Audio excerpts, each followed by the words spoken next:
That's right, Dan and Stephanie, good evening. Well, I got these documents late this afternoon. These are just a few, but there are literally thousands of them, which I was able to obtain from a public records request that I filed months ago. Tonight, this community has a lot of mixed emotions. On the one hand, they are incredibly relieved that a plot to harm or potentially kill students at this elementary school, Fort Colville Elementary, has been averted. And we're talking about 39 patients who went to that clinic last Friday who were possibly exposed to infectious diseases like HIV and hepatitis. 38 of those patients have been contacted to come in for testing, and they're in the process of contacting the 39th. Actually been since the Virginia Tech shooting that local colleges and universities like Gonzaga University, where we're at right now, have taken great strides to prepare for and respond to emergency crisis situations. Well, the question the judge is considering in these hearings is this: was Joseph Duncan competent to decide against appealing his death sentence? They expect this flu to take even more lives because they say this is a particularly aggressive strain. It's called H3N2 and is particularly hard on older adults, which is why this community center is doing everything they can to keep their folks healthy, including signs like this posted all over the place. That one said, I want to show you this tiny little baby part. That is what you'll be paying for. It's called a tire pressure monitoring sensor. There are already a few rules on the books for how state licensed retailers will be able to sell that marijuana. One such rule is that none of these businesses can have signs on the outside which show marijuana or marijuana-related paraphernalia. And you may remember several years back, 17-year-old Sean Fitzpatrick barricaded himself inside this high school with a gun. He fired on the SWAT team, was shot, and survived. No one else was hurt, thankfully, but of course this is at the top of our minds on days like today after this monstrous school shooting in Connecticut, which left so many dead. And today, school districts across the inland Northwest are reaching out to parents and staff and community members. They are sharing their safety protocols and really reminding all of us in the community what they're doing every single day to keep our children safe. June 19th, 2012, the day convicted felon Charles Wallace, a man who had no right to have a gun, nearly shot and killed two Spokane County Sheriff's deputies. Wallace fired 10 shots in 10 seconds, leaving Deputy Matt Spink and Deputy Mike Northway on the verge of death. It was an attack so rare the last time occurred nearly 3 decades earlier. I'm hit. It's a hot poker in my leg. I know I'm hit. The gun Wallace used in the shooting, a Glock 22 handgun like this, was stolen. The Glock was stolen from a rental car outside of a home in this neighborhood in Liberty Lake. And the owner of that gun turned out to be a trooper from Utah. He was here visiting his family. He'd left the gun in his car. I spoke with Utah Highway Patrol Sergeant Robert Nixon over the phone. What was that moment like, realizing that your duty weapon had been taken? Oh, I was sick. I was sick to my stomach about it. Sergeant Nixon says he locked his weapon in the car for safekeeping. Between the two families, we had 6 children in the house. I didn't want to have a gun in the house. No one knows who stole the gun from Sergeant Nixon's car, and how it ended up in Wallace's hands is a mystery. But 9 months after that theft, Wallace used Trooper Nixon's gun to try and kill 2 deputies. In my head, one of my worst fears was another officer to get shot with that gun. And so obviously my worst fear came true.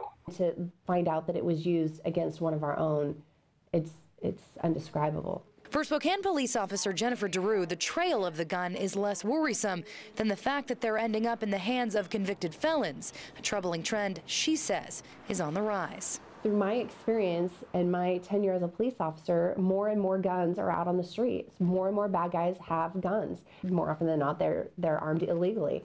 Through a public records request, KHQ found Spokane PD recovered more than 800 guns used in crimes since 2010. Well, if you flip through these pages, and there are a lot of them, you see the same things over and over and over again. For instance, you see unlawful possession of a firearm, unlawful possession of a firearm, unlawful possession of a firearm. In other words, criminals who had guns who should not have had them. It does serve as a reminder to our community that guns are out there, and they're in Spokane, and we can't look the other way. And they aren't. After a stolen gun in a felon's hands led to a violent crime, police are adamant they're looking at every way to ensure firearms don't fall into the wrong hands. It's probably been a while since teenagers sought help from their old friend Webster. Grammar, speech or writing evaluated according to its conformity to grammatical rules. This stickler for proper English now seems so out of date. Wait. That's not right. How about this? English seems so out of date. In the digital age, teenagers like Marie Townsend regularly scrap the English dictionary for a new dialect. Me and my friends have created our own language. Textese. My texts are mostly just texting language. I do mix some actual words in there, but I don't use punctuation. I think it's kind of just a fun thing that people enjoy. It's like the shortness and the quickness. Big smiley face. Yeah, so nervous. Mine's a hush on the radio. What did you say then? Yeah, I don't know. I'll start paying more attention, though. I think, wow.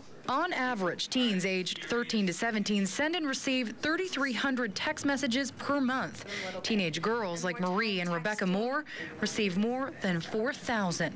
I'm texting all through the day, nonstop. At this rate, was it only a matter of time before OMG and IDK replaced English in classrooms, or worse? Siri, read my text message. Is texting the death of the English language? They feel like they have clearly separated in their mind when they're texting and when they're writing, and they don't see any problems of it blending or bleeding over. I do. Chewelah High School English literature teacher Mr. Scott. Obsquious, isn't that a great word? In his classes of juniors and seniors. Again, these are words coming out of 1984. Teaches literary classics. What do you think William Shakespeare would say about texting? Let me guess. That's interesting. But he says of the essays he expects to be rich with literary devices, 10% are red-inked because of text speak. I see it probably most prevalent is the absence of punctuation and capitalization. All of a sudden, there'll be spaces of just no punctuation, no capitalization, no commas.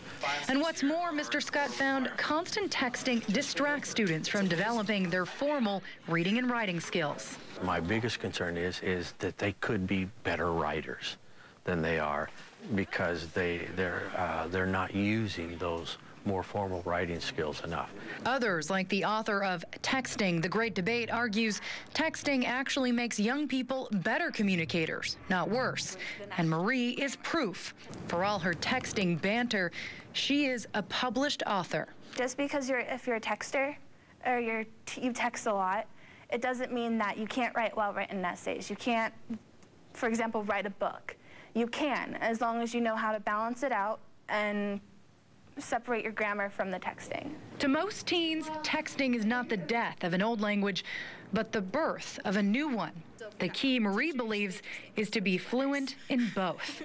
Language skills that would give William and Webster a run for their money.